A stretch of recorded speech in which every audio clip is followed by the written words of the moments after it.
Hello everyone, स्वागत है हमारे यूट्यूब चैनल तौहीद फिजिक्स क्लासेस पे। तो आज आपके लिए एक नया लेक्चर लेकर आए हैं। तो आज हम पढ़ने वाले हैं most important topics Ohm's law. तो ओम्स लॉ के बारे में पढ़ेंगे। जैसा कि आप ओम्स लॉ से पहले से ही रूबरू होंगे 10 क्लास में, है ना। अगर आप 10 क्लास में ओम्स लॉ के बारे में नहीं पढ़े हैं या फिर अच्छे से नहीं पढ़े हैं तो यहाँ पर आप अच्छे से पढ़ लीजिएगा। तो ओम्स लॉ पढ़ने वाले हैं, तो हेडिंग लगा लेते हैं ओम्स लॉ।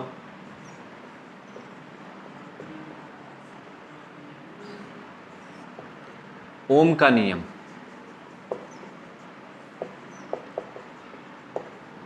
देखो, हम लोग पिछले 2-3 लेक्चर में ड्रिफ्ट वेलोसिटी, करंट डेंसिटी, उसके बाद फिर करंट के बारे में पढ़े थे। तो 2 फॉर्मूला वहां पर आपके सामने आया था। एक तो हम लोग I बराबर देखे थे NEAVD, ये फॉर्मूला आया था, है ना। दूसरा नंबर में हम लोग ड्रिफ्ट वेलोसिटी का एक फॉर्मूला निकाले थे इलेक्ट्रिक फील्ड के साथ में। तो आया था फॉर्मूला EE/m × टाउ, ठीक है, ये फॉर्मूला आया था। तो यहाँ पे जो देखो ड्रिफ्ट वेलोसिटी में कहीं पर आप देखोगे तो कई जगह पे ड्रिफ्ट वेलोसिटी VD = माइनस दिया होगा, -EE/m × t।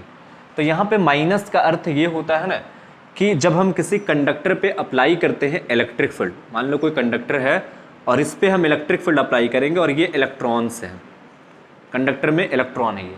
तो जब हम इलेक्ट्रिक फील्ड इधर अप्लाई करेंगे इस डायरेक्शन में ने, तो इलेक्ट्रॉन सब अपोजिट डायरेक्शन में मूव करता है। मतलब अगर धारा इस तरफ बह रही है तो इलेक्ट्रॉन उसके उल्टा दिशा में चलता है। ये पहले से भी हम सीख चुके हैं। तो इलेक्ट्रॉन का डायरेक्शन मतलब वेलोसिटी का डायरेक्शन इधर, इलेक्ट्रॉन इधर चलेगा तो फोर्स इस पे इधर लग रहा है ना, एक्सेलरेशन इस डायरेक्शन में हो रहा, और इलेक्ट्रिक फील्ड का डायरेक्शन किधर है, इस तरफ है। तो वेक्टरली फॉर्म में जब हम इसको लिखते हैं ना तो डायरेक्शन इस तरह से मेंटेन करते हैं और यहाँ पे साइन माइनस कर देते हैं। बट इसी का अगर मैग्नीट्यूड लिखे हम कि VD का मैग्नीट्यूड क्या होगा, तो VD का मैग्नीट्यूड होगा EEm × टाउ। तो ये वाला मैग्नीट्यूड है इसका। जरूरत हमको जब भी है क्वेश्चन बनाने के लिए तो मैग्नीट्यूड है, जहां पे डायरेक्शन की बात होगी वहां पे हम ऐसे करके लिखेंगे। तो आज हम ओम्स लॉ पढ़ने वाले हैं और ओम्स लॉ में ये दोनों फार्मूला इस्तेमाल होगा और भी कुछ इस्तेमाल होगा, है ना। तो ओम्स लॉ पूरा पढ़ने के लिए एक बात आपको याद रखना है कि यहाँ पे पूरे ओम्स लॉ की कहानी में हम लोगों को एक चीज याद रखना है, और वो है कि पूरे कहानी में टेम्परेचर जो होगा वो कांस्टेंट रहेगा। टेम्परेचर क्या रहेगा? कांस्टेंट, है ना। अगर टेम्परेचर कांस्टेंट रहेगा तभी ओम की कहानी बनेगी। अगर टेम्परेचर वेरिएबल होने लगेगा तो वहां पे ओम्स लॉ अप्लाई नहीं हो सकता है ना। जैसे इंसान का ब्लड प्रेशर अगर नॉर्मल रहता है, कांस्टेंट रहता है तो ठीक ठाक है, सब कुछ ठीक है। लेकिन जैसे अगर ब्लड प्रेशर हाई हो जाता है ना उसका, तो आदमी पगलाने लगता है ना, अकबकाहट में आ जाता है। और अगर उसका ब्लड प्रेशर लो हो जाएगा ना तो आदमी ऐसा लगेगा कि 7-8 बीमारी एक साथ उसके पास आ गया, है ना, चलवे नहीं करेगा, मतलब जहां पे है वहीं पे रहेगा। तो उसी तरह से टेम्परेचर अगर ज्यादा हो गया, हम कोई कंडक्टर पे जब एक्सपेरिमेंट कर रहे हैं और उससे ज्यादा टेम्परेचर दे दें हम, तो टेम्परेचर अगर बढ़ा देंगे तो भी ओम्स लॉ उस पर अप्लाई नहीं होगा। जो ओम का कहानी है वो कहानी उस पर अप्लाई नहीं होने वाला। कहानी अभी सुनाएंगे हम। और अगर टेम्परेचर को हम कम भी कर देंगे तो भी कहानी अप्लाई नहीं होगा। अगर टेम्परेचर बढ़ा देंगे तो असलियत में नंबर ऑफ इलेक्ट्रॉन्स बढ़ जाते हैं, और जब नंबर ऑफ इलेक्ट्रॉन्स बढ़ जाएंगे तो एक बार बार टक्कर होगा, बहुत ज्यादा टक्कर होगा, है ना। तो कई सारे ऐसे मतलब है मटेरियल जिसका रेजिस्टेंस बढ़ जाता है, कई सारे ऐसे मटेरियल जिसका रेजिस्टेंस घट जाएगा। अगर हम टेम्परेचर को घटा दिए तो नंबर ऑफ इलेक्ट्रॉन घटा हुआ रहेगा, तो रिलैक्सेशन टाइम बढ़ जाएगा ना, इलेक्ट्रॉन एकदम आराम आराम से जाकर के टकराएंगे, तो जिससे भी हमको करंट में कमी महसूस होगा, कहीं कहीं पे ज़्यादा भी दिखेगा। तो ये टेम्परेचर बहुत इंपॉर्टेंट रखता है ओम्स लॉ में और किसी न किसी भी सर्किट में जहाँ पे हम करंट अप्लाई कर रहे हैं। तो चलिए आगे बढ़ते हैं। तो सबसे पहले हम ओम के नियम का स्टेटमेंट लिखेंगे। ओम्स लॉ 1826 में जॉर्ज साइमन ओम ने एक एक्सपेरिमेंट किया था, है ना। नियम क्या एक एक्सपेरिमेंट है, और उस एक्सपेरिमेंट के आधार पर से हम लोग नियम बना लिए। जैसे कुलॉम का नियम, तो कुलॉम ने अपना एक एक्सपेरिमेंट करके देखा कि 2 आवेश के बीच में फोर्स लगती है, क्या क्या फोर्स लगता है, एक्सपेरिमेंट के आधार पर हम लोग फाइंड आउट कर लिए। तो उसी तरह से ओम ने भी एक एक्सपेरिमेंट किया, और एक्सपेरिमेंट क्या था कि मान लो कि कोई कंडक्टर है ना, और इस कंडक्टर में नंबर ऑफ फ्री इलेक्ट्रॉन्स हैं, ये सब तो पुराना आदत हो गया है ना। हाँ। तो ये जो नंबर ऑफ इलेक्ट्रॉन्स हैं, जैसे ही हम इसमें पोटेंशियल डिफरेंस अप्लाई करते हैं। ओम का नियम पोटेंशियल डिफरेंस पे, कई लोगों का मतलब देखे हैं कुछ बच्चे इस तरह से याद कर लेते हैं पोटेंशियल से, करंट पोटेंशियल से नहीं पोटेंशियल डिफरेंस से होता है ना। जब तक आप पोटेंशियल में डिफरेंस क्रिएट नहीं करोगे, अगर दोनों तरफ का पोटेंशियल सेम रहेगा ना, पोटेंशियल डिफरेंस जीरो रहेगा तो करंट फ्लो करेगा ही नहीं। इधर भी पोटेंशियल सेम इधर भी पोटेंशियल सेम तो करंट नहीं फ्लो करेगा है ना। तो हम लोग पहले भी पढ़ चुके हैं, पोटेंशियल वाले चैप्टर में भी देखे थे कि आवेश को चलाने के लिए पोटेंशियल में डिफरेंस क्रिएट करना होता है। तो जब हम इस पे कोई कंडक्टर पे पोटेंशियल डिफरेंस अप्लाई करते हैं, मान लो कि V वोल्टेज की बैटरी लगा दिए, V वोल्टेज का मतलब हुआ कि हो सकता है ये V है तो ये 0 होगा, है ना। ये भी हो सकता है कि ये 2V है तो ये V है, हर डिफरेंस आना चाहिए V। तो V डिफरेंस क्या क्या आ सकता है, एक ये जो बड़ा वाला खुट्टी दिख रहा है इसके मान लो कि इसका पोटेंशियल 2V है, छोटा वाला का V है तो आंसर आएगा V। अगर हम इसका 3V मान लें, इसका 2V मान लें तो भी V आएगा। इसको हम V माने, इसको 0 माने तो भी डिफरेंस V आएगा। तो वोल्टेज है यहाँ पे V वोल्टेज, जैसे 12 वोल्ट का बैटरी है कोई, तो इसका मतलब है कि बड़ा वाला जो प्लस पोलैरिटी है वो 12 पे होगा और छोटा वाला जो है वो 0 पे होगा। या एक हो सकता है कि 24 पे होगा, दूसरा 12 पे हो सकता है। तो इस तरह से डिफरेंस है। तो V वोल्टेज अप्लाई किए हम, ये भी पोटेंशियल डिफरेंस है। क्या है ये? Potential difference. तो जैसे ही हम अप्लाई करते हैं तो इसमें करंट फ्लो होना शुरू हो जाता है, ठीक है। तो जब करंट फ्लो करता है V वोल्टेज अप्लाई करने पे, तो ओम ने हर बार वोल्टेज और करंट को, वोल्टेज अप्लाई किया, करंट फ्लो किया, उसका एक डेटा तैयार करना शुरू कर दिया। डेटा तैयार करने के बाद उनको ये मिला कि जब जब वो देख रहे थे, हर पूरे केस में वोल्टेज का वैल्यू को बढ़ा रहे थे, करंट बढ़ जा रहा था, वोल्टेज का वैल्यू को घटा रहे थे, करंट घट जा रहा था। लेकिन दोनों का जो रेशियो था ना, V और I का जो रेशियो था, वो रेशियो में कोई कमी नहीं हो रहा था कोई एक पर्टिकुलर मटेरियल के लिए। लेकिन इसके साथ कंडीशन ये भी था कि इस पर्टिकुलर मटेरियल का फिजिकल स्टेट को नहीं बदलना है। फिजिकल स्टेट का मतलब है कि इसकी लंबाई को चेंज नहीं करनी थी, इसका एरिया को चेंज नहीं करना था, टेम्परेचर कांस्टेंट होना चाहिए था, है ना। तो ये सब चीज, प्रेशर कांस्टेंट होना चाहिए था।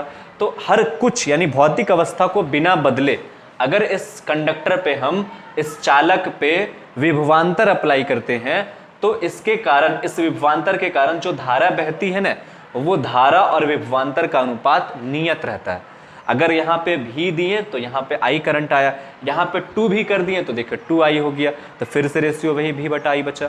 यहाँ पे 3 भी कर दिए तो यहाँ पे 3I करंट फ्लो करने लगा, फिर से रेशियो वही V बटा I बच रहा। तो V और I का जो रेशियो था ना, वो कांस्टेंट था। V को बढ़ा दे रहे हम, V को 10 गुना बढ़ा दे रहे, करंट भी 10 गुना बढ़ जा रहा, लेकिन V और I का रेशियो वही सेम, उसमें कोई फर्क नहीं आ रहा था। और वही उनका नियम है। तो नियम को लिख देते हैं यहाँ पे। नियम क्या था उसका, इस तरह से लिख सकते हो, ओम के नियम के अनुसार। एग्जाम में पूछेगा तो सुंदर अक्षर में लिख दीजिएगा, ओम के नियम के अनुसार। जो लोग सोच रहे हैं मेरा तो राइटिंग ही अच्छा नहीं है, तो सोचो मत, सुधारो उसको, है ना। तो ओम का नियम देखो क्या है कि किसी चालक की भौतिक अवस्था,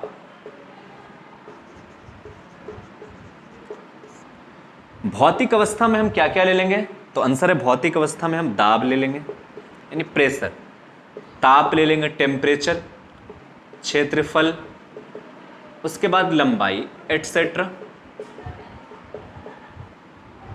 को बिना बदले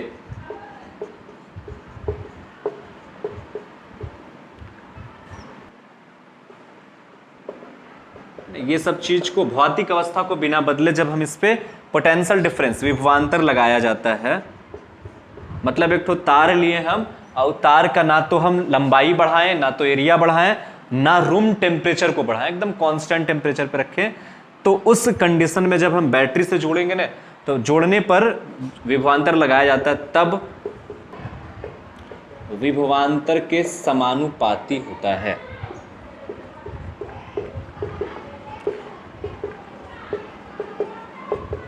ना। तो प्रवाहित धारा जो है वो विभवांतर के क्या है, समानुपाती।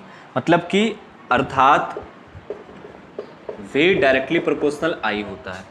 अगर हम ये सब चीज को नहीं बदलेंगे तो जितना हम वोल्टेज को बढ़ाते जाएंगे उतना धारा बढ़ते जाएगा, वोल्टेज को घटाएंगे धारा घटेगा ना। तो V और I क्या है, समानुपाती है। या फिर इसको दूसरे भाषा में कह ले तो विभव और यानी विभवांतर और धारा का जो अनुपात है ना, V और I का जो अनुपात है वो अनुपात नियतांक होता है, कांस्टेंट होता है। अभी लिखेंगे यहाँ पे।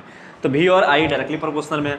डायरेक्टली प्रोपोर्शनल को जब हटाएंगे तो कुछ ना कुछ कांस्टेंट होगा, और वो कांस्टेंट यहाँ पे रेजिस्टेंस है, R है ना। R क्या है यहाँ पे? कांस्टेंट है। जहां R नियतांक है, जिसे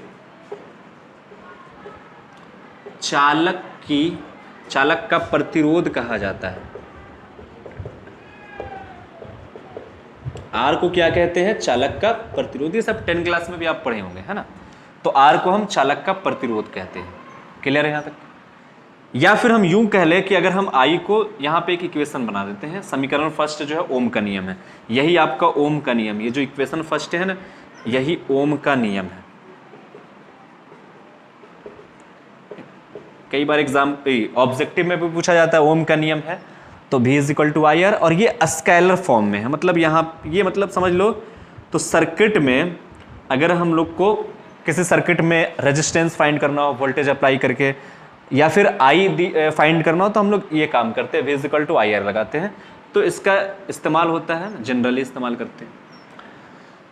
तो R क्या है? चालक का प्रतिरोध है। प्रतिरोध क्या होता है कि जैसे हम वोल्टेज जब अप्लाई किए ना, तो इलेक्ट्रॉन को एनर्जी मिला, यानी फोर्स लगा, इलेक्ट्रिक फील्ड मिला तो एनर्जी मिला, तो इलेक्ट्रॉन टकराना शुरू करता है ना। जैसे मतलब अगर तुम सुबह उठो और अचानक से पता चल जाए ना कि 10-15 लाख तुम्हारे तकिया के नीचे रखा हुआ है, अचानक से आप सुबह उठिए और तकिया के नीचे आपका 15-20 लाख रुपए एक ही बार है, तो आदमी थोड़ा सा ना मतलब पागल टाइप का हो जाता है कि क्या करेंगे इतना पैसा का, है ना। अचानक से इतना पैसा आ गया तो दिमाग काम करना बंद हो जाता है। तो वैसे इसको जब हम वोल्टेज से अप्लाई करते हैं ना, तो इलेक्ट्रॉन को एनर्जी जैसी मिला तो एकदम पागल हो जाता है, तो जैसे तैसे टकराना शुरू करता है। तो जो पॉजिटिव आयन से टकराते हैं ना, बार बार टकराते हैं, तो टक्कर के कारण इलेक्ट्रॉन बहुत कम ही एक एंड से दूसरे एंड तक पहुंचता है। तो जितना इलेक्ट्रॉन रुक गया है ना, एनर्जी तो अप्लाई किए लेकिन कई सारा इलेक्ट्रॉन रुक गया, तो रुकना यानी कि बाधा जो डालना, चालक जो मटेरियल जो बाधा डालता है, रुकावट डालता है इलेक्ट्रॉन पे ना, उसी को कहते हैं प्रतिरोध कहते हैं, बाधा डालना। और ये जो प्रतिरोध है ना, ये जो प्रतिरोध है R, ये प्रतिरोध किस किस चीज पर डिपेंड करता है? तो पहले तो हम R का मात्रक वगैरह लिख लेते हैं। R का मात्रक, R को क्या कहेंगे हम? प्रतिरोध कहेंगे, याद रखना है ना। R को क्या कहेंगे? प्रतिरोध। और R का मात्रक क्या होता है? ओम होता है। R का मात्रक ओम है ना, इसका सिंबल भी है ऐसे करके, ओम होता है इस तरह से। अच्छा, इसका वीमा अगर देखें हम, R का वीमा, तो देखो भाई वीमा कैसे निकालेंगे हम R का? तो यहां पर देखिए V by I is equal to नियतांक है, तो V बाई आई जब करेंगे तो R मिलेगा, यानी V अपॉन आई R देगा और R का वीमा निकल जाएगा। तो V का वीमा क्या होता है? Ml2T-3 A-1 होता है V का, और I उसमें ऐड हो गया तो A-2 हो गया, Ml2T-3 A-2। तो R का वीमा भी मिल गया, Ml2T-3 A-2। अच्छा, अब तीसरा नंबर में है कि R डिपेंड किस पे करता है ना, R किस पे निर्भर करता है, तो उसको हम अभी देख लेते हैं। Dependency, dependence of electric resistance.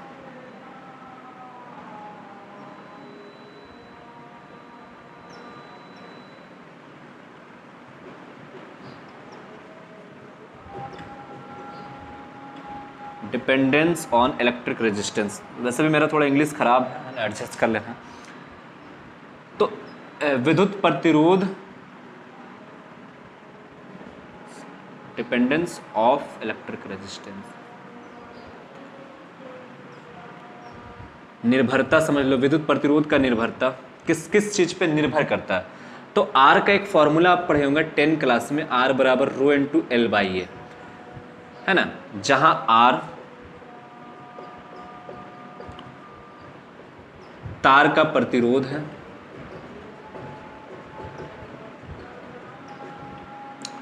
रो जो है वो तार की प्रतिरोधकता है ना। प्रतिरोधकता किसी मटेरियल का फिक्स वैल्यू होता है, ठीक है।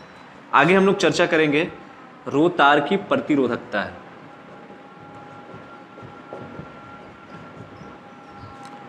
एल क्या है? लंबाई, ए क्या है, अनुप्रस्थ काट का क्षेत्रफल,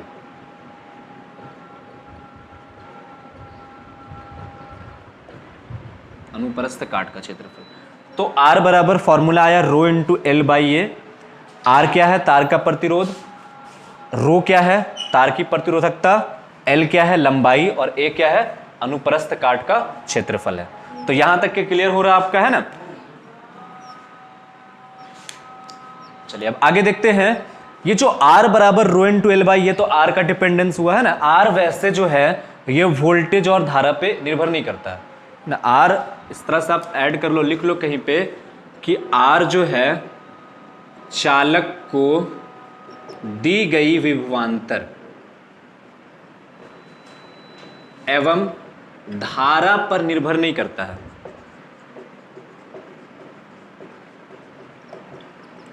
आप जितना भी वोल्टेज अप्लाई कर दो किसी एक प्रॉपर कंडक्टर पे, है ना, जैसे हम तांबा के 1 मीटर का तार लिए, एरिया वेरिया सब कांस्टेंट है, वोल्टेज का मान हम जितना भी बढ़ाते चले जाए, जितना भी घटाते चले जाए, उसका रेजिस्टेंस जो होगा ना, करंट रोकने की जो क्षमता है वो उतने रहेगा। वोल्टेज बढ़ाने से आर बढ़ेगा नहीं, या वोल्टेज घटा देने से आर नहीं घटेगा। आर बढ़ेगा घटेगा कब, तो आंसर है कि जब हम रेजिस्टिविटी ऑफ मटेरियल, यानी कि जब हम मटेरियल को ही चेंज कर दे।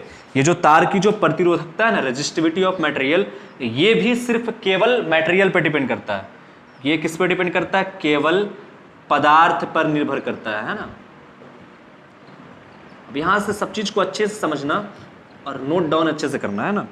देखो पहले हम रेजिस्टेंस की चर्चा करते हैं। तो रेजिस्टेंस किस पे डिपेंड करता है, ये तो क्लियर हो गया कि रेजिस्टेंस जो है पोटेंशियल डिफरेंस पे निर्भर नहीं करेगा, विभवांतर पे निर्भर ये नहीं करेगा, विद्युत धारा पे निर्भर नहीं करेगा। चाहे आप जितना मर्जी बढ़ा दो, नहीं बढ़ने वाला रेजिस्टेंस, वो फिक्स वैल्यू। तो बढ़ेगा कब रेजिस्टेंस, तो आंसर है कि रेजिस्टेंस डिपेंड करता है रेजिस्टिविटी पे, है ना, प्रतिरोधकता पे। अगर रो का मान बढ़ जाएगा तो रेजिस्टेंस बढ़ जाएगा, अगर रो का मान घट जाएगा तो रेजिस्टेंस घट जाएगा। और किस पे डिपेंड करता है, लंबाई पे, लंबाई के साथ समानुपाती होगा। अगर तार हम बहुत लंबा लेके आएंगे तो प्रतिरोध उसका ज्यादा होगा, मतलब उससे कम करंट पास होगा। जिसका प्रतिरोध ज्यादा मतलब ज्यादा रुकावट, तो ज्यादा रुकावट तो कम करंट पास होगा उससे, है ना। अगर प्रतिरोध का वैल्यू ज्यादा कर दे, हमको इसी इक्वेशन को यहाँ पे अगर लिखे कि V बटा R इज इक्वल टू आई, तो देखें कि अगर R का वैल्यू को हम बढ़ा दे, इसी इक्वेशन से हम ऐसे लिख सकते हैं, R को हम इधर लेके चले आए, आई को छोड़ दिए वहीं पे, तो V बटा R इज इक्वल टू आई करेंगे। तो अगर हम रेजिस्टेंस को बढ़ा दे तो आई अपने आप क्या होगा, घट जाएगा। तो रेजिस्टेंस कब बढ़ेगा, तो आंसर है कि अगर रो बढ़ जाएगा तो रेजिस्टेंस बढ़ जाएगा, तार की लंबाई बढ़ जाएगी तो रेजिस्टेंस बढ़ जाएगा।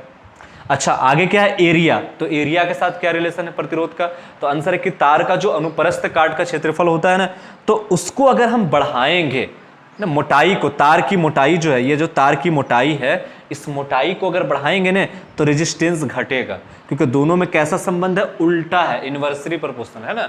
तू अगर कुछ कर्मी तो हम अगर उल्टा करेंगे ना, ये वाला हाल है। तो ए अगर बढ़ेगा तो रेजिस्टेंस क्या होगा, घटेगा, और ए अगर घटेगा तो रेजिस्टेंस क्या होगा, बढ़ जाएगा। ए घटाए रेजिस्टेंस बढ़ गया, ए को बढ़ाए रेजिस्टेंस घट गया, इस तरह से। अब सोचो कि अगर तार ज्यादा मोटा है तो रेजिस्टेंस तो कम रहा, एरिया बढ़ रहा तो रेजिस्टेंस क्या हो रहा, कम रहा। अब रेजिस्टेंस कमेगा तो करंट क्या होगा, बढ़ जाएगा। यानी सिंपल भाषा में समझे तो जितना ज्यादा मोटा तार रहेगा उतना ज्यादा उससे करंट पास होगा, क्योंकि जितना ज्यादा मोटा तार उतना प्रतिरोध कम, उतना रुकावट कम, तो धारा ज्यादा बहेगा। तो मोटा तार से ज्यादा करंट पास होगा, पतला तार से कम करंट पास होगा। अब तो ये एकदम याद रखना है कि पतला तार से कम करंट पास होता है और मोटा तार से ज्यादा करंट पास होता है। इसलिए ना बड़े बड़े जो फैक्ट्री होते हैं, बिल्डिंग होते हैं, वहाँ पे केबल डाला जाता है ना, मतलब 100 mm स्क्वायर का केबल होता है, उतना मोटा मोटा तार लगाते हैं ताकि ज़्यादा करंट पास हो ना, क्योंकि बहुत ज़्यादा उस सिस्टम को यूज करना है, बहुत ज़्यादा ऐसी मशीन को चलाना, तो ज़्यादा करंट की आवश्यकता पड़ती है वहाँ पे, है ना। पतला पतला तार लाएंगे तो सब तो रास्ते में खा लेगा रेजिस्टेंस, तो बचेगा क्या। तो इसलिए रेजिस्टेंस किस पे डिपेंड करने लगा, ये समझ में आ गया आपको। ये सब चीज़ पर डिपेंड नहीं करता है, बाकी ये पूरा क्लियर है, ठीक है। ये जो हिंदी, बहुत सारे बच्चे, एक बच्चा कमेंट किया था कि हिंदी में लिखिए, तो ये जो डिपेंडेंस ऑफ इलेक्ट्रिक रेजिस्टेंस है ना, इसको हिंदी में कहेंगे प्रतिरोधकता किन किन बातों पर निर्भर करता है, ऐसे लिख सकते हो। प्रतिरोध निम्नलिखित निम्न पर निर्भर करता है। तुम लोग 12 क्लास के बच्चे हो यार, मतलब बउआ तो हो नहीं अब, है ना, कि दूध पिला पिला करके सिखाया जाएगा। तो आप समझ सकते हो कि मतलब प्रतिरोध निम्न पर निर्भर करता है, किस पे, तो रो पे, एल पे और ए पे, और साथ ही साथ टेम्परेचर पे भी निर्भर करता है ना। इसको तो भूलना ही नहीं है, टेम्परेचर इसलिए हम पहले लिख दिए, टेम्परेचर कांस्टेंट। टेम्परेचर को बढ़ाएंगे रेजिस्टेंस में वेरिएशन आ जाएगा। कुछ ऐसा मटेरियल है जिसका रेजिस्टेंस तो इंक्रीज कर जाता है, कुछ ऐसा मटेरियल जिसका रेजिस्टेंस डिक्रीज कर जाता है ना। तो टेम्परेचर के साथ में अलग ही रिलेशन है इसका, तो आप इसको अच्छे से नोट डाउन कर लो, उसके बाद आगे बढ़ते हैं।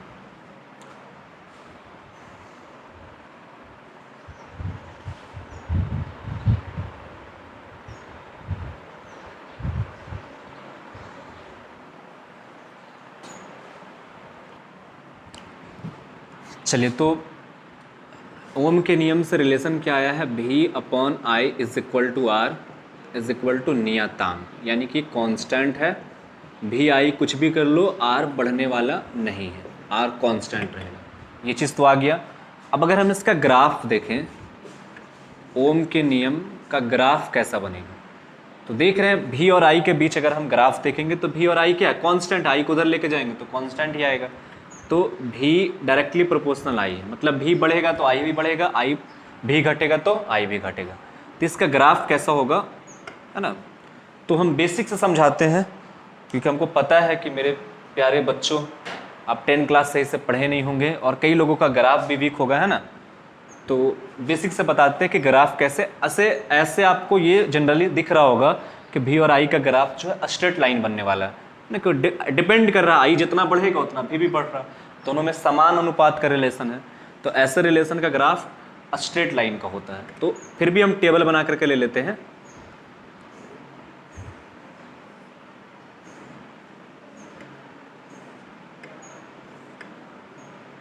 ये मान लो भी है, ये मान लो आई है, और ये भी upon I is equal to R है, ठीक है। चलो, अब सपोज हम भी का वैल्यू रखते हैं 0, आई भी 0, तो भी अपॉन आई भी क्या देगा, 0 देगा, है ना। 0 मतलब कोई वोल्टेज अप्लाई नहीं किया, कोई धारा नहीं बह रहा, तो उस वक्त भी रेजिस्टेंस कांस्टेंट रहता है। बट फिलहाल यहाँ पे हम भी और अपॉन आई को क्या लेंगे, 0 लेंगे, है ना। रेजिस्टेंस तो कांस्टेंट है, वो तो फिक्स वैल्यू है, 0 ही रहेगा। तो इसको आप कांस्टेंट ही मान लो तो ज़्यादा बेहतर रहे, और नहीं तो 0 को छोड़ दो, कन्फ्यूजन हो जाएगा फिर, क्योंकि रेजिस्टेंस क्या होता है, कांस्टेंट रहता है हर जगह पे। फिर बाद में बोलोगे कि सर यहाँ पे तो 0 था, बाद में कैसे ये आगे बढ़ गया, है ना, रेजिस्टेंस कुछ और आ गया। तो चलो हम सपोज लेते हैं V का वैल्यू 10 वोल्ट। कितना लेते हैं, V जो है वोल्ट में है, करंट जो है एम्पियर में है, और रेजिस्टेंस आप ओम में समझ लेना। तो सपोज हम 10 वोल्ट अप्लाई किए, तो करंट सप्लाई होना शुरू हुआ 2, तो V अपॉन आई करेंगे तो 10/2 कितना हो जाएगा, 5 हो जाएगा। अब हम वोल्टेज का वैल्यू कर दिए दुगना, 10 से कर दिए 20, तो करंट हो गया अभी दुगना, तो 2 से 4, क्योंकि भी और आई में क्या संबंध है, समानुपाती। तो हम क्या किए, वोल्टेज को दुगना बढ़ाएं तो करंट भी दुगना बढ़ जाएगा, समान अनुपात में बढ़ना है ना। ये अगर 4 गुना बढ़ेगा तो ये भी 4 गुना बढ़ेगा, ये अगर 10 गुना बढ़ेगा तो ये भी 10 गुना बढ़ेगा, ये नहीं बढ़ेगा तो ये बढ़ेगा। मतलब इस तरह का है कि वो आगे आगे जा रहा था, हम वो पीछे पीछे चलेंगे, है ना। तो अब यहाँ पर देखेंगे 20/4 जब करेंगे, भी का वैल्यू 20 और आई का वैल्यू 4, तो भी क्या आएगा, 5 आएगा, 4×5 = 20।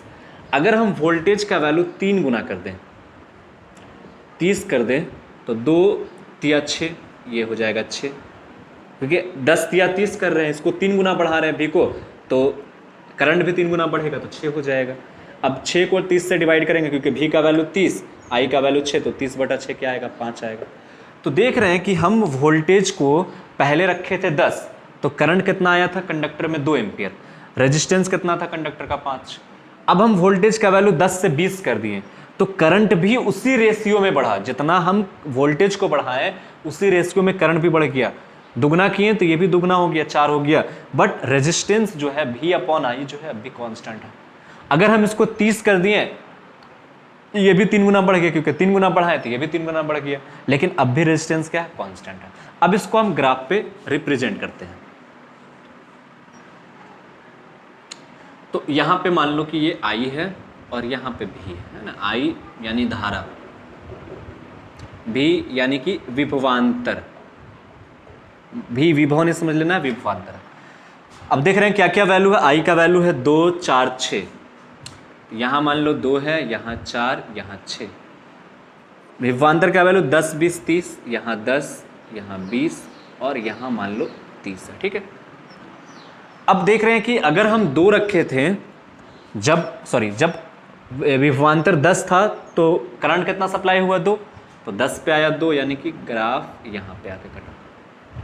फिर देखिए 20 किए तो 4 पे आके कट गया, फिर 30 किए तो 6 पे आके कट गया। अब सभी को एक साथ मिला देंगे तो 0 से स्टार्ट हुआ था, जब कोई पोटेंशियल नहीं था तो करंट भी 0 था, यानी कि हमको ग्राफ कैसा मिला है, स्ट्रेट लाइन। इसको हम कहते हैं स्ट्रेट लाइन का ग्राफ। तो स्ट्रेट लाइन का ग्राफ मिल गया। ये ST लिखा हुआ है ना, ST का मतलब स्ट्रेट और लाइन है, सीधी रेखा, सरल रेखा। हिंदी वाला याद आ जा रहा है हमको, है सरल रेखा वाला ग्राफ है ना, ठीक है। अब V/I जो है, V/I क्या देता है, रेजिस्टेंस देता है। अब अगर मान लो कि यहाँ पे हम एक एंगल सोच ले थीटा, अगर हम रेजिस्टेंस फाइंड करें 10 वोल्ट पे जो करंट 2 एम्पेयर सप्लाई किए थे और हमको रेजिस्टेंस फाइंड करना है, तो R बराबर फॉर्मूला क्या हो रहा था, V/I। V का वैल्यू कितना है 10, I का वैल्यू कितना है 2, तो रेजिस्टेंस कितना आया 5। अब अगर मान लो कि ये जो ग्राफ है स्ट्रेट लाइन, ये थीटा एंगल बना रहा, अब थीटा एंगल बना रहा, अगर हम tan थीटा का वैल्यू निकालें तो tan थीटा बराबर क्या हो जाएगा, लंब बटा आधार होता है ना। tan थीटा बराबर क्या होता है, लंब बटा आधार। तो देख रहे हैं कि लंब, ये वाई एक्सिस वाला लंब, यहाँ से देखेंगे थीटा है तो थीटा के सामने वाला भुजा ये लंब कहलाएगा।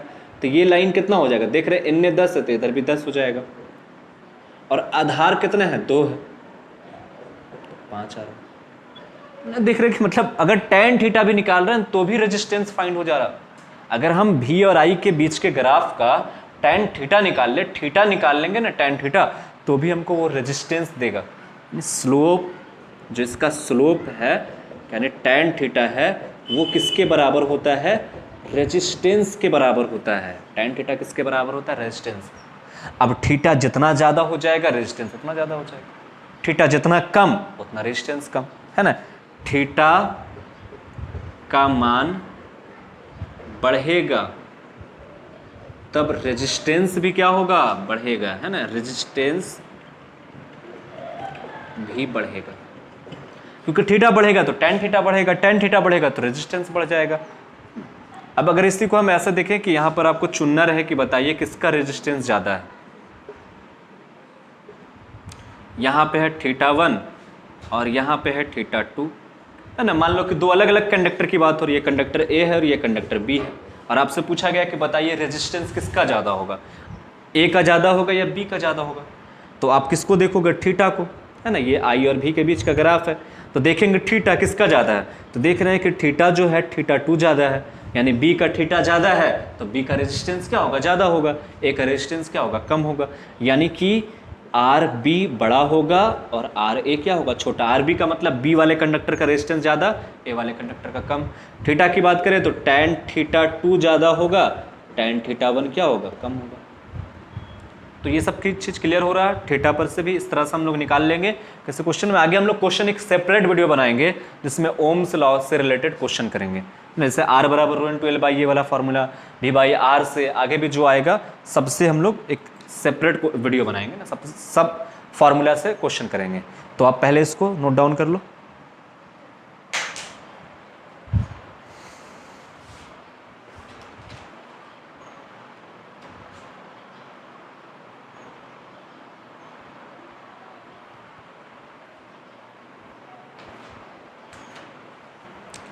चलिए तो आगे बढ़ते हैं। तो ओम का नियम जो है ना, V = IR, ये जो नियम है, या फिर V/I = R, ये सार्वत्रिक नियम नहीं है, यूनिवर्सल लॉ नहीं है। यूनिवर्सल लॉ नहीं रहने का मतलब है कि हर जगह पे, हर एक मटेरियल पे हम ओम्स लॉ को फॉलो, मतलब ओम्स लॉ फॉलो नहीं करता हर मटेरियल ना। बहुत सारे जैसे डायोड वगैरह हो गया, या फिर कंडक्टर में अगर टेम्परेचर को बढ़ा देंगे तो ये फिर रेजिस्टेंस कांस्टेंट नहीं आएगा। ओम का नियम का सीधा सीधा मतलब क्या कि वोल्टेज बढ़ाते रहिए, करंट बढ़ाते रहिए, रेजिस्टेंस कांस्टेंट रहेगा। लेकिन जरूरी नहीं कि हर बार रेजिस्टेंस कांस्टेंट ही रहे। कभी कभी ये होता है कि अगर बहुत ज़्यादा वोल्टेज बढ़ा देंगे तो फिर रेजिस्टेंस वैरी करना शुरू हो जाता है ना, टेम्परेचर बहुत ज़्यादा बढ़ जाएगा, तो टेम्परेचर वगैरह कांस्टेंट रहेगा तभी काम करेगा। अब ये तो पॉसिबल है नहीं कि हम हर जगह पर टेम्परेचर कांस्टेंट रखें, है ना, तो इसलिए ये यूनिवर्सल लॉ नहीं है, ये सिर्फ कहीं ना कहीं पे फिक्स है कि अगर आप टेम्परेचर वगैरह फिजिकल स्टेट को कांस्टेंट रखिएगा तभी काम चलेगा। तो इसलिए हम लोग ये भी पॉइंट याद रखेंगे कि ओम का नियम सार्वत्रिक नियम नहीं है ना,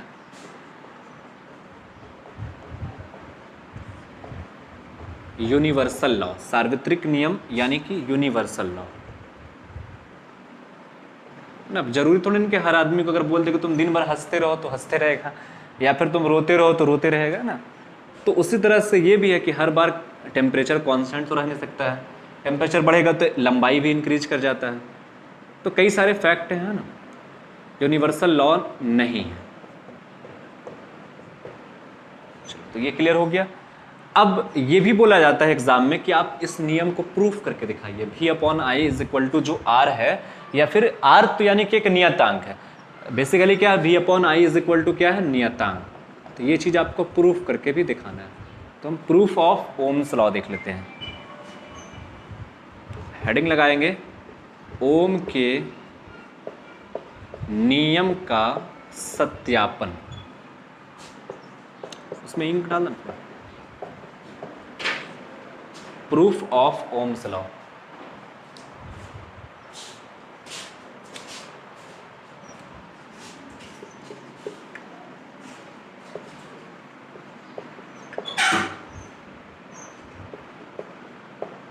ओम्स लॉ का सत्यापन। तो ओम्स लॉ का प्रूफ करने के लिए, सत्यापित करने के लिए हम लोग फिर से एक कंडक्टर की कल्पना करते हैं, है ना, यही तो जीवन साथी है, बचा क्या है ना। तो कंडक्टर है, इसको हम भी वोल्टेज से अप्लाई कर दिए। मान लो सपोज इसमें जो इलेक्ट्रॉन्स हैं, नंबर ऑफ फ्री इलेक्ट्रॉन्स, इसमें लड़ाई झगड़ा शुरू हो गया, भागा भागी, और इसका जो ड्रिफ्ट वेलोसिटी है, मतलब सब इलेक्ट्रॉन्स का जो ड्रिफ्ट वेलोसिटी है वो मान लो vd है, ठीक। एरिया ले लेते हैं a इसका। तो इसमें जो करंट अप्लाई होगा I करंट, तो I करंट कितना होगा, तो I is equal to NEA/VD। अगर नंबर ऑफ इलेक्ट्रॉन्स प्रति एकांक आयतन में, इस तार के प्रति एकांक आयतन में number of electrons n, E क्या होता है इलेक्ट्रॉन पे, आप इस पिछले वीडियो में जाकर के आप देख सकते हैं। A क्या होता है एरिया, तो सपोज इस तार का क्रॉस सेक्शनल एरिया कितना है, A है, और VD क्या है, ड्रिफ्ट वेलोसिटी, जिससे इलेक्ट्रॉन मूव कर रहा है ना। इलेक्ट्रॉन इधर मूव करेगा तो इधर मूव करेगा, ड्रिफ्ट वेलोसिटी VD से। तो I बराबर क्या मिला, NEA/VD। अब चूंकि हम लोग ड्रिफ्ट वेलोसिटी VD बराबर देखे थे EE/m इंटू टाउ, ये फार्मूला देखे थे, अभी लिखे भी थे दोनों फार्मूला का शुरुआत में। तो VD बराबर EE/m इंटू टाउ। अब E बराबर, E और V में विद्युत क्षेत्र और विद्युत विभवांतर में एक संबंध पढ़ते हैं ना, बड़ा ही पुराना संबंध है तो वो संबंध क्या है, E is equal to V upon L। V यहाँ पे विभवांतर है, विभव नहीं है, V विभवांतर है ना। तो E बराबर क्या होता है, V अपॉन L। अगर मान लो चालक की लंबाई L हो और इस पे विभवांतर V लगाएं तो इलेक्ट्रिक फील्ड कितना होगा, V अपॉन L के बराबर। तो E बराबर V अपॉन L। यहाँ देख रहे हैं E को हटा करके V अपॉन L पुट कर दें, तो VD बराबर क्या हो जाएगा, E, उसके बाद E की जगह पे हम क्या लेके आ रहे हैं, V अपॉन L को लेके आ रहे हैं ना। मजा नहीं आ रहा है इसे, तो E के जगह पे रख दो ना, V/m इंटू L और इंटू टाउ, गुना का साइन भी लिख सकते हैं, m इंटू L। ये हो गया। अब ये ड्रिफ्ट वेलोसिटी को हम यहाँ अप्लाई कर देते हैं।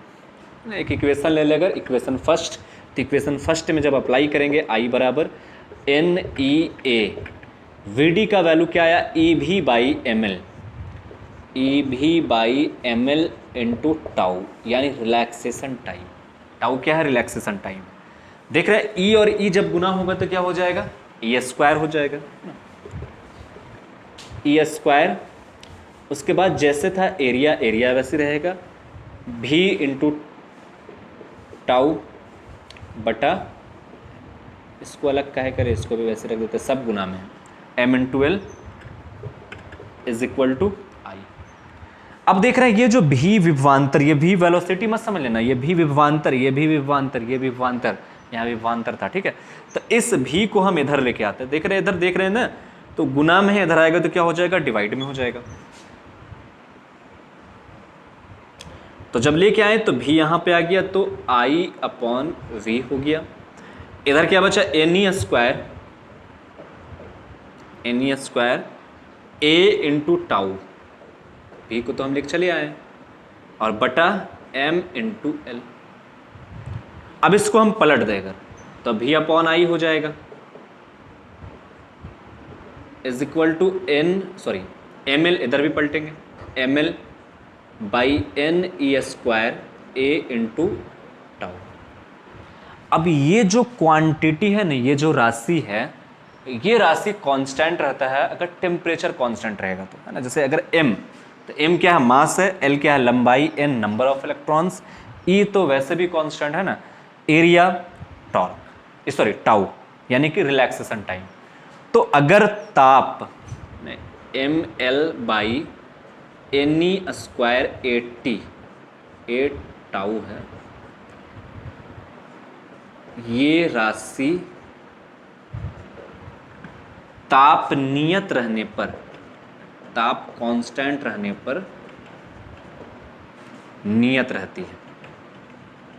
ये बोल दिया, डिसाइड कर लिया, एग्रीमेंट कर लिया है, ये सब मिल करके एग्रीमेंट कर लिया कि अगर टेम्परेचर को तुम लोग छेड़छाड़ नहीं करोगे तो हम चुपचाप से रहेंगे, कांस्टेंट रहेंगे। जहां टेम्परेचर में छेड़छाड़ किए बस हम आवाज उठाना शुरू कर देंगे, विरोध करेंगे, मतलब बढ़ जाएंगे, घट जाएंगे, है ना।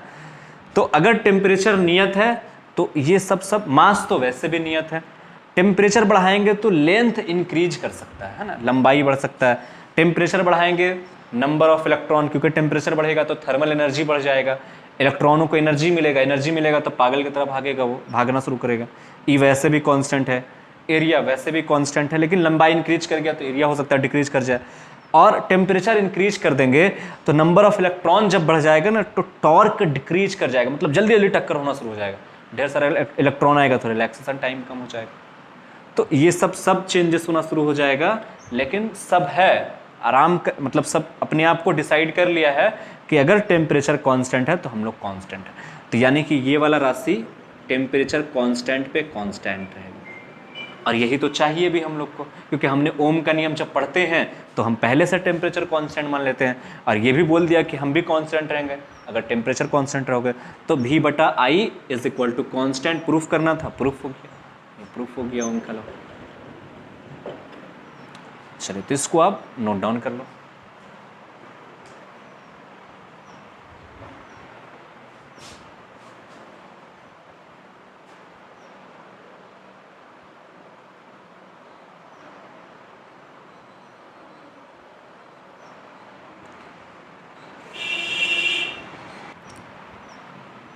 चलिए तो ओम्स लॉ स्केलर फॉर्म में हम लोग देख लिए हैं, है ना, प्रूफ भी देख लिया उसका। एक चीज़ और आपको बताए थे शुरुआत के क्लास में कि ओम का जो नियम है वो हम ऐसे भी लिखते हैं, जे बराबर सिग्मा ई। इसको कहा जाता है scalar form of Ohm's law, Ohm के लॉ का वेक्टर रूप, सदिश रूप, सॉरी स्केलर नहीं वेक्टर रूप, अभी शायद बोल के चले गए हम। तो इसको हम कहते हैं वेक्टर लॉ, है ना, सॉरी वेक्टर फॉर्म, क्या क्या बोल दे रहे हैं, vector form of Ohm's law.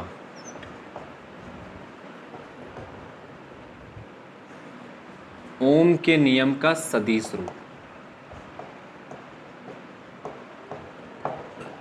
कई बार ऑब्जेक्टिव में ये वाला दिख जाता है कि निम्नलिखित में कौन ओम का नियम है, तो जे बराबर सिग्मा ई अगर रहा तो ये लगाएंगे, V is equal to I R रहेगा तो वो लिखेंगे। अब इसको भी अगर हमको प्रूफ करना है कि जे बराबर सिग्मा ई कैसे होगा तो प्रूफ कर सकते हैं, है ना, हमारे पास सब सुविधा है।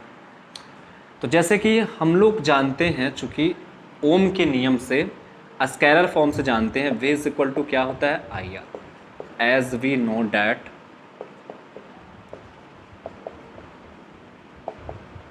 हम लोग जानते हैं कि वी इज इक्वल टू क्या होता है, आई आर। तो B is equal to I R, और चूंकि रेजिस्टेंस R बराबर होता है formula rho into l by A, किसी पर्टिकुलर कंडक्टर के लिए जिसकी हम क्रॉस सेक्शनल एरिया A मान लें, ला करके भी विभवांतर से इसको जोड़ दिए, इसमें I करंट पास होना शुरू हो गया, लंबाई इस मटेरियल का L है, करंट कितना पास हो रहा I, तो R इज इक्वल टू क्या है, rho into l by A, resistivity मान लो रो है इसका, ठीक है। अब इस R का वैल्यू हम यहाँ पे पुट करेंगे तो V इज इक्वल टू हो जाएगा I, और R के जगह पे rho into l by A, rho into l by ए।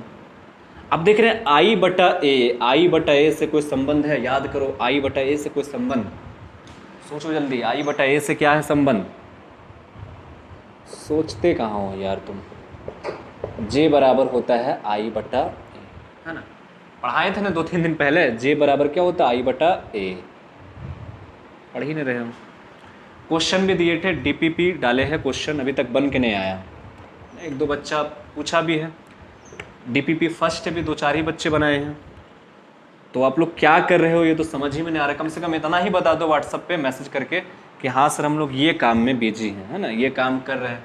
अगर उसमें भी कुछ हेल्प कर देंगे हम तो आपका भला ही होगा, है ना। तो V is equal to I by A क्या हो गया, J, तो आई बाई ए के जगह पे हम रखेंगे J, N2 क्या बचा, रो इंटू एल।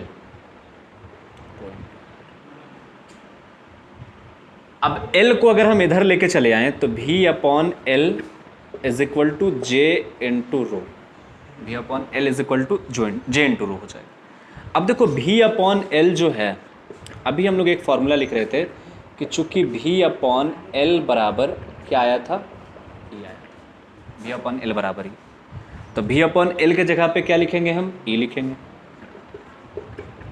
तो E बराबर हो जाएगा J into row.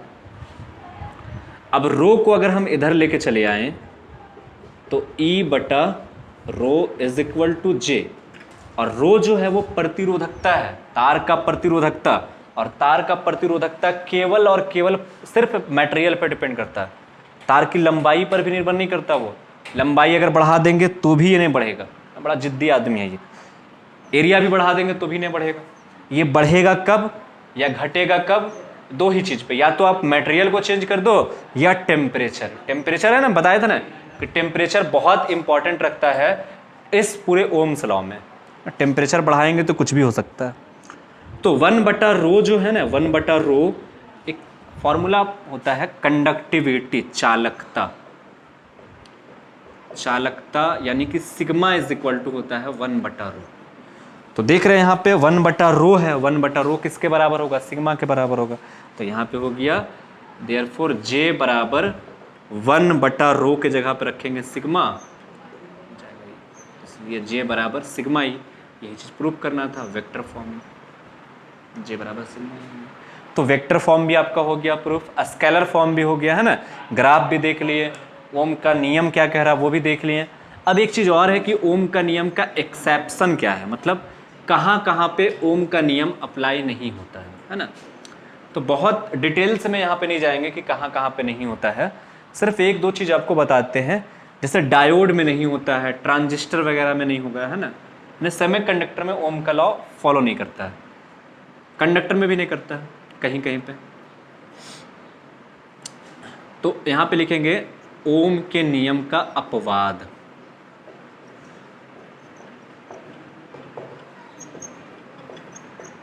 Exception of Ohm's law. देखो पहला नंबर एक्सेप्शन ये है ना कि अगर हम वोल्टेज को बहुत ज़्यादा बढ़ा दें, तो वोल्टेज बहुत ज़्यादा बढ़ा देने से उसका टेम्परेचर इंक्रीज हो जाता है, मटेरियल का टेम्परेचर इंक्रीज हो जाता है ना। तो यदि चालक का विभवांतर अधिक कर दी जाए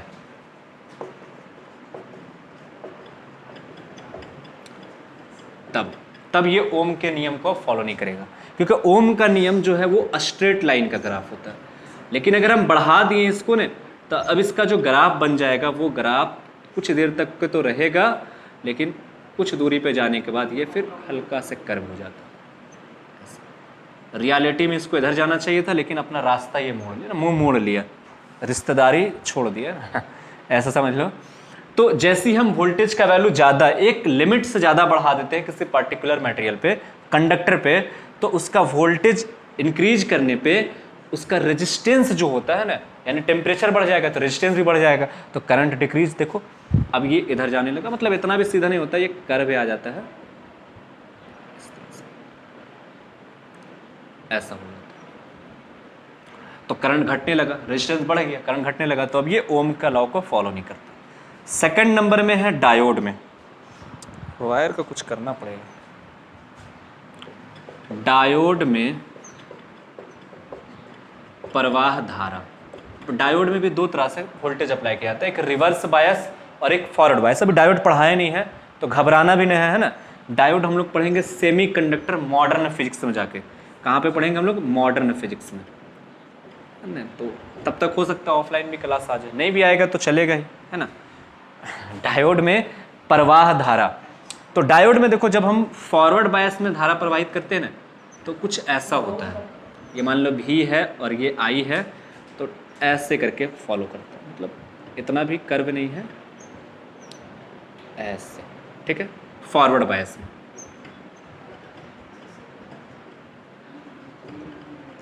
लेकिन जब हम रिवर्स बायस की बात करें तो रिवर्स बायस में ऐसा होता, उल्टा, ये V और ये I। फॉरवर्ड बायस में देखो क्या हो रहा है कि वोल्टेज का वैल्यू हम बहुत ज़्यादा इंक्रीज जब करते जा रहे हैं ना, मतलब कम ही वोल्टेज पे ये बहुत ज़्यादा करंट पास होना शुरू हो जाता है।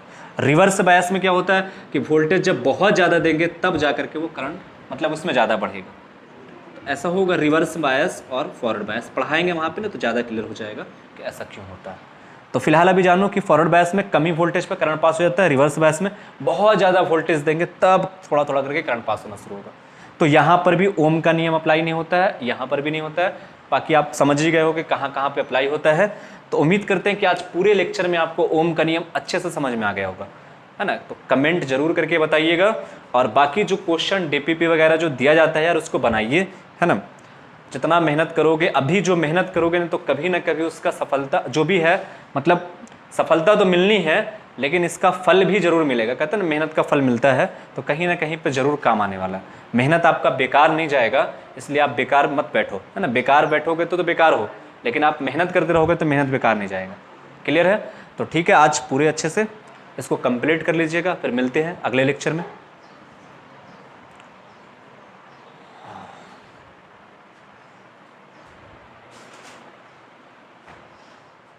हाँ ऋतिक बोलो, खूब चल रहा है।